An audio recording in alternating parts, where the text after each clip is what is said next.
So it's been quite a while, obviously, since we've put out an episode here on YouTube or the Bonsai U platform about our house build here in Japan, as well as the Eisei-en Kyoto bonsai garden build.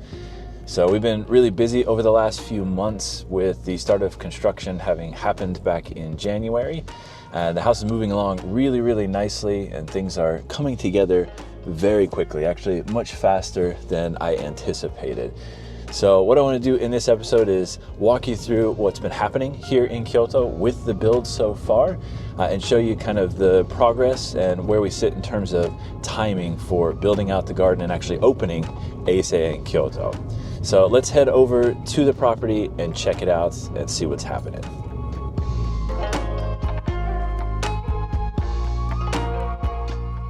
Back at the beginning of 2024, my family and I moved from the United States back to Japan in search of a piece of land to build our nursery on. And we found this amazing place in the northeast side of Kyoto, which is our favorite city in the entire world.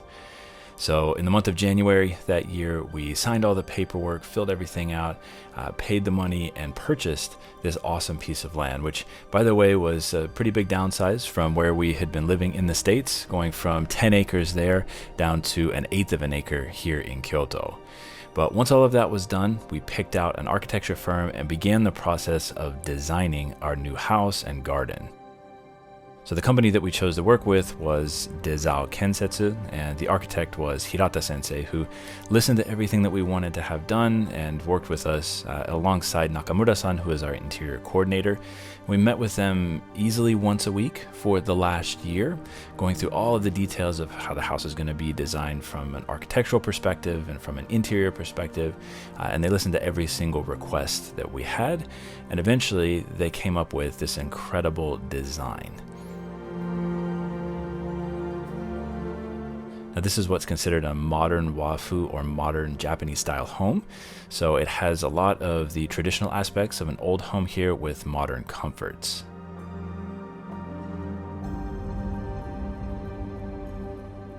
Now, after that full year of planning and designing, in January of 2025, we finally broke ground on the land. Now, apparently the reasoning behind building these mounds below the foundation is that it provides additional movement, if you will, for the ground and the concrete if, in fact, there is an earthquake, rather when there is an earthquake at some point.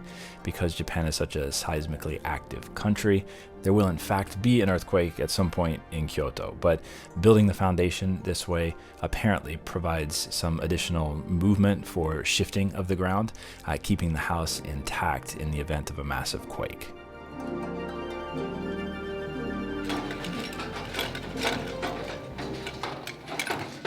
And in between each of these mounds, they backfill it in with concrete. And after that concrete has fully dried, they then reinforce the concrete and add additional concrete on top of that. So all of this was done within about a 5-day period, which is absolutely incredible, especially for someone like myself coming from the United States. Now, the profile of the house, or at least from the layout here of the foundation, you can see that it takes up a large portion of the property, but the way that the garden will be designed around this will maximize the remaining land, and we'll be able to have the house, the workshop, and all of the bonsai on the same property. So once the reinforced concrete was poured, these additional structures were placed around the periphery of the house and throughout the interior as well, and these were also backfilled with concrete. And it turns out these are going to be the foundation underneath each of the interior and exterior walls, providing additional support. And all of this metalwork around the exterior here will be removed once that concrete dries. What I found fascinating through this whole process was just how clean the construction crew kept the location.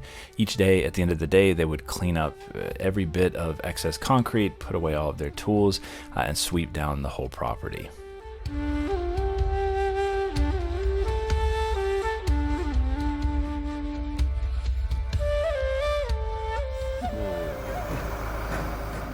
Now, once the foundation was done, the lumber was then brought in and the framing for the house was put up. And again, what's incredible about this process is that all of this framing was completed by a team of 6 guys over the course of 2 days.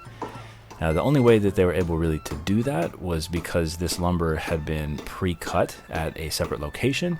And when they brought it to our property, they essentially just did a paint by numbers, almost like a giant IKEA build, if you will, with this incredible lumber here. But this house that we're building is what's called a Kanzen Chumon Jutaku in Japanese, which means a complete custom home. So all of this wood, even though it was cut somewhere else, it is made specifically for this house, and this is not in fact a kit home, for example. It's built from the ground up in a custom fashion.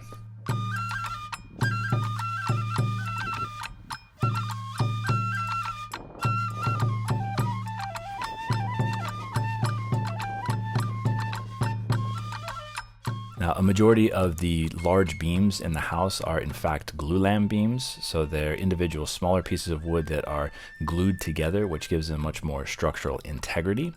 And the construction type of the house is something called esi koho in Japanese, which is kind of a modern take on old Japanese woodwork. So there aren't a ton of nails necessarily that are used in the structure. It's a lot of fittings that are put together, but rather than using wood in between the fittings to stick them together, it's actually reinforced steel. So this allows the house to move and shift during a potential earthquake without hopefully falling and crumbling to the ground or cracking apart.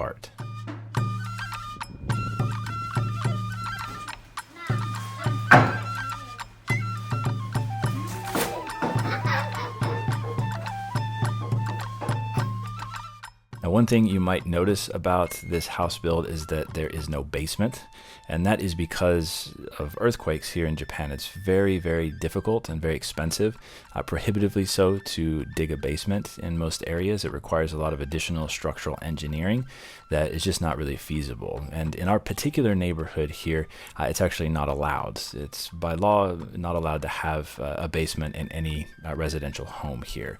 So this is why we're building a 2-story house up instead of going down into the ground.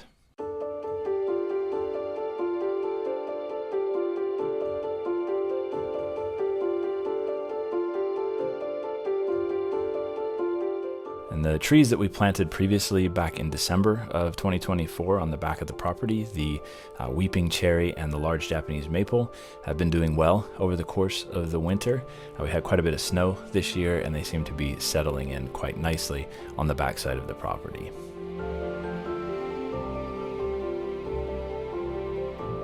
The remaining interior of the house and a majority of the exterior is in fact being built by just 2 professional carpenters, both in their 70s and have close to 50 years of experience each.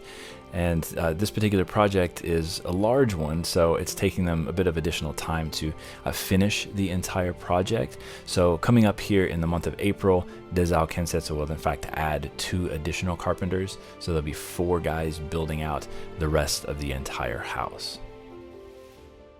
Now, as part of building this house out as a modern wafu or modern Japanese style home, there will be some very traditional Japanese elements strewn about throughout the house, one of which is the underside of the roof of the deck, as well as the interior roof in the living room.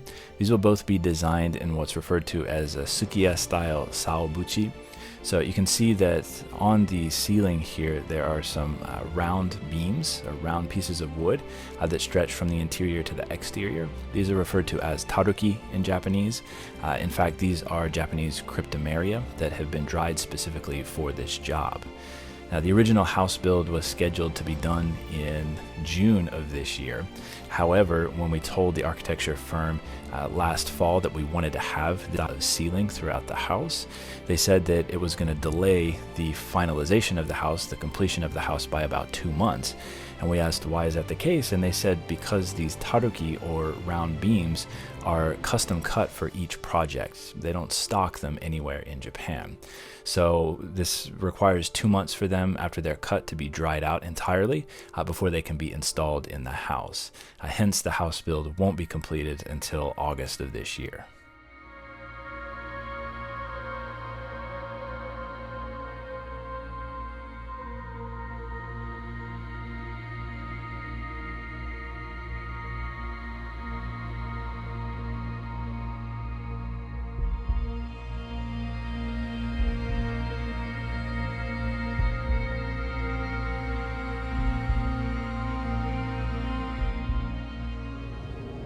So while we've been building out the house and the garden, I've been slowly accumulating bonsai in the background, building up what will be the Eisei-en bonsai collection.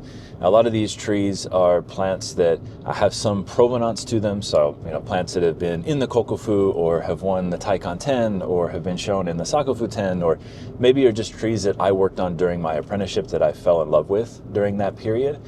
But over the last few months, I've been acquiring some of these trees, and they're all being housed right now down at Fujikawa Koka-en, down in Osaka, which is where I did my apprenticeship. So let's head down that way, and I'll show you some of the projects that we're working on that will eventually be moved up here to Kyoto when we open Eisei-en Kyoto Bonsai Garden. Now for a quick update on the bonsai collection that will be housed at Eisei-en Kyoto once we complete the house build and the garden build.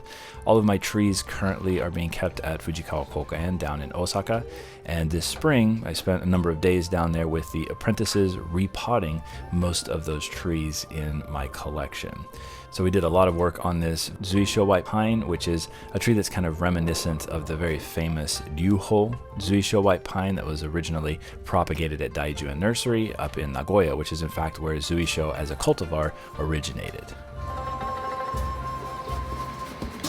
In addition to the Zuisho, I had the pleasure of repotting this Japanese red pine, which is one that I purchased and restyled for a Bonsai U episode recently on the platform.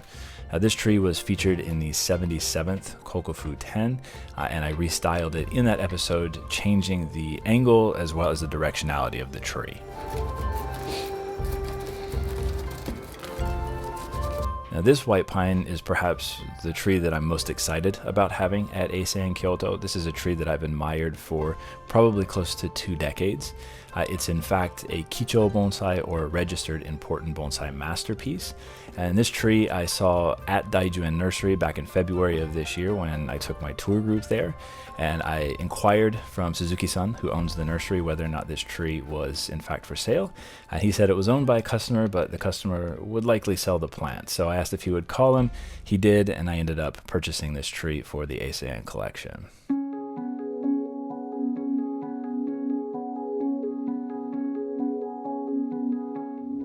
All right, so I hope you guys enjoyed checking out what's happening here in Japan as of late.